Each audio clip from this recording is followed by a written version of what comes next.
Agora, quais são as vantagens de uma aula expositiva?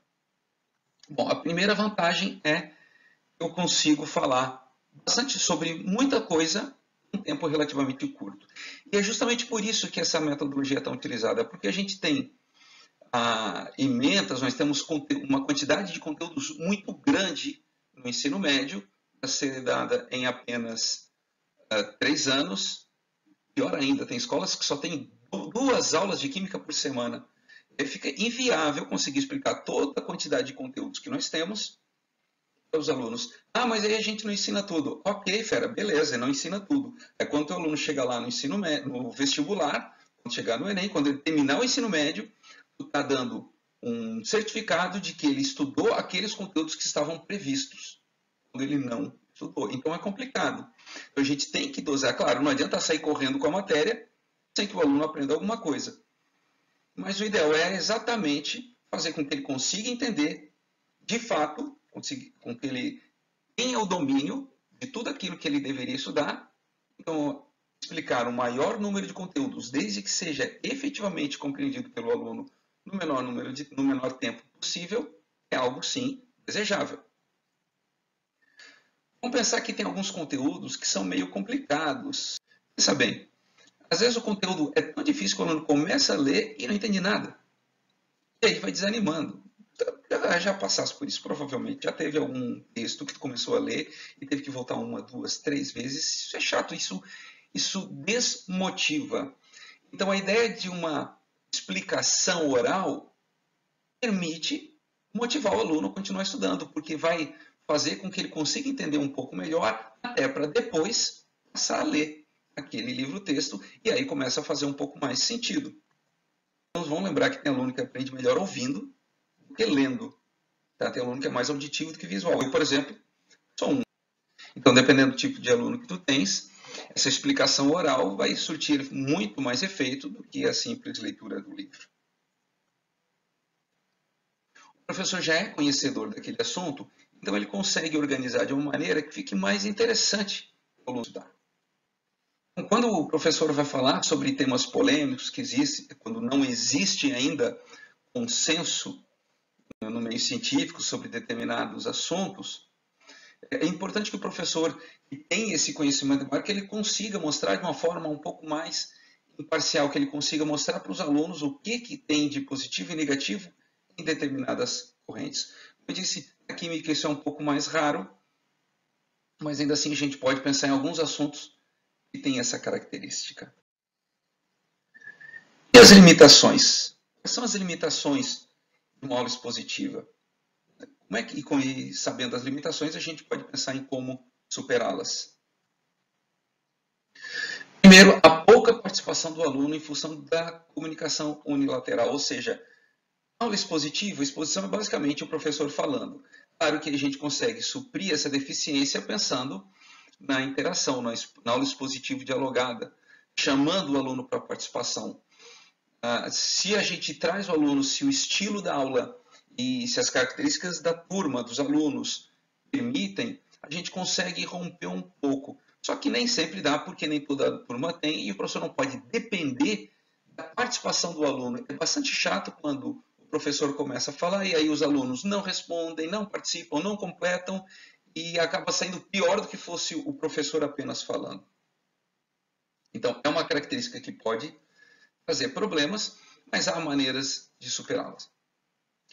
Outro problema é que considera a turma toda como sendo um grupo uniforme, e não é bem assim. Tem alunos que têm estilos de aprendizagem diferentes. Mas eu arrisco a dizer que essa não é uma característica exclusiva da aula expositiva, e sim de todo e qualquer método de ensino. Tem alunos que se adaptam melhor a um método, alunos que se adaptam melhor a outro. Isso é a importância de usar de maneira alternada os diversos métodos de ensino. Outra coisa que a aula expositiva ela não considera o fato de que muitos alunos não possuem os conhecimentos prévios necessários. Então, eu vou começar a explicar um assunto, por exemplo, eu vou explicar cálculo estequiométrico, e eu tenho que lembrar, eu tenho que ter certeza de que os alunos sabem pelo menos fazer uma regra de 3. De novo, não é algo específico da aula expositiva, mas é algo que tem que ter, o professor tem que ter esse cuidado. Claro que essa dificuldade é maior no início do do período letivo, depois, quando a gente já conhece os alunos, fica um pouco mais fácil de lidar com essa questão. E um outro problema é que a aula expositiva pode desenvolver no aluno o hábito de apenas fazer anotações na aula e ele não estuda o livro, ele vai estudar apenas pela anotação.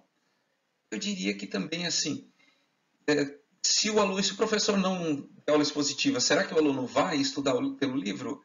Eu tenho as minhas dúvidas, mas de qualquer forma, corre-se o risco de a aula expositiva reforçar essa característica e o aluno acaba eventualmente ficando dependente da explicação do professor. Então, pensando em tudo que a gente falou, quais são os cuidados que um professor deve ter ao preparar uma aula expositiva? Primeiro, como a gente falou agora há pouco, certificar-se que os alunos possuem os conhecimentos prévios necessários. Não adianta explicar um assunto se os pré-requisitos não são dominados. Outra coisa, planeje a sua aula. A aula tem que ter início, meio e fim. Eu tenho que saber exatamente o que eu vou fazer a cada momento. Qual a sequência de ações que eu vou fazer, quais são os pontos mais importantes, o que eu vou destacar, o que eu vou reforçar para os alunos, ok? Tudo tem que estar claro desde o início, no planejamento. Quando eu preparo a aula, eu já tenho que ter isso em mente. Uma coisa importante também é modular a voz, em função do tamanho e quantidade dos alunos. Uma turma pequena, uma sala pequena com poucos alunos, um ar mais intimista, é bom falar um pouquinho mais baixo, um pouquinho mais calmo, tu está ali com os alunos num ambiente um pouco diferenciado. Agora, se eu vou dar aula para uma turma grande, para 40, 80 alunos, 120 alunos, uma grande, um anfiteatro, é outra dinâmica. Tu tem que falar um pouco mais alto, um pouco, às vezes, muito mais alto, dependendo da turma, para que o aluno que está lá no fundo da sala possa te ouvir, circular no meio da sala também pode ajudar um pouco nisso, porque quando fala mais do meio, tu consegue atingir a todos. Deixa eu fazer um parêntese aqui. Quando em alguma vez você for falar num teatro, um anfiteatro, um auditório, e tiver à tua disposição microfone, use. Não seja deselegante. Será que precisa microfone? Não.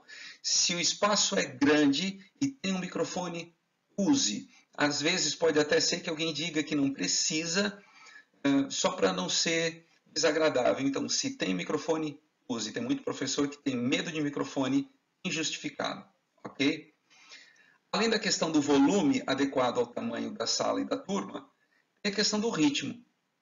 Aliás, eu tenho um cuidado sobre isso, eu falo muito rápido. Então, quando a gente fala engolindo as sílabas, acaba não sendo compreendido. Também não adianta falar muito devagar. Quando a gente fala muito lentamente, isso dá sono. A gente tem que cuidar para ter um equilíbrio. Não fala nem muito rápido, nem muito devagar. Não fale nem muito alto, nem muito baixo. Tem que ser adequado aos teus alunos.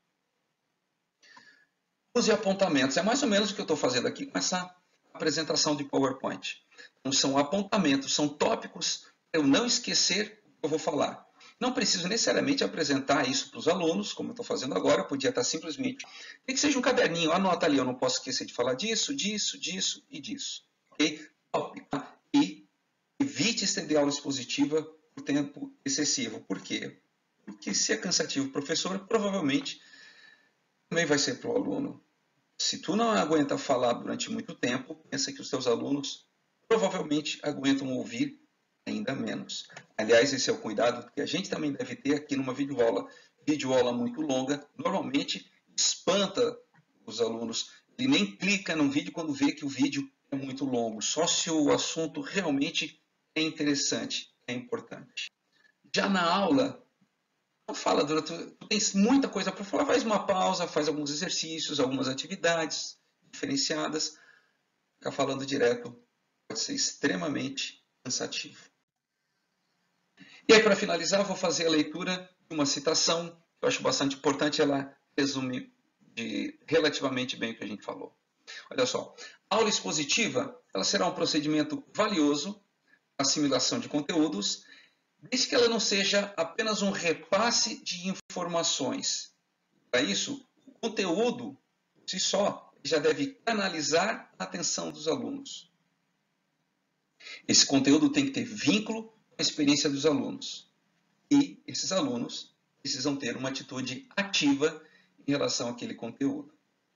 ok? Então, tem algumas condições necessárias para que essa exposição possa ter efeito positivo, para que seja significativo para os alunos. Beleza? Ok, então agora, não esquece, esse finzinho, se não é inscrito aqui no canal, se inscreve, deixa aquele joinha no vídeo, se gostou, compartilha com teus colegas, com professores que eventualmente professor que tem algum preconceito com aula expositiva pode ser que ajude. E comenta aí embaixo, deixa as tuas dicas, sugestões, pedidos de outros temas, o que tu gostou desse vídeo, o que tu não gostou. Eu quero ouvir as críticas, quero ler no caso, né? Quero ler as tuas críticas, os teus elogios, quero saber o que tu achou desse vídeo para poder melhorar nos próximos. Beleza? Abraço, até o próximo.